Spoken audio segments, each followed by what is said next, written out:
અમદાવાદના ધંધુકામાં વાહનના ઓવરટેકના મુદ્દે શરૂ થયેલો વિવાદ હિંસક બન્યો હતો.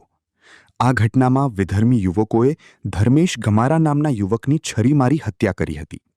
ઘટનાને પગલે વિસ્તારમાં તણાવ ફેલાયો હતો અને ટોળાએ એકત્ર થઈ તોડફોડ અને આગજની જેવી ઘટનાઓને અંજામ આપ્યો હતો. પરિસ્થિતિ કાબૂમાં લેવા પોલીસે તાત્કાલિક કાર્યવાહી કરી 20થી વધુ લોકોની અટકાયત કરી અને મુખ્ય 2 આરોપીઓની ધરપકડ કરી છે. આરોપીઓનું ધંધુકામાં રિકન્સ્ટ્રક્શન પણ કરવામાં આવ્યું હતું. કેસની ગંભીરતા જોતા એસઆઈટી ટીમની રચના કરવામાં આવી છે.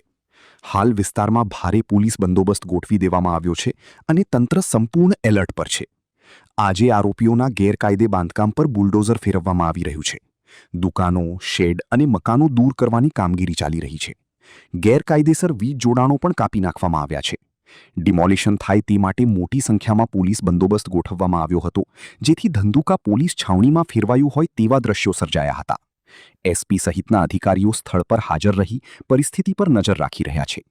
તંત્રનો સ્પષ્ટ સંદેશ છે કે કાયદો હાથમાં લેનારાઓ સામે કડક કાર્યવાહી થશે.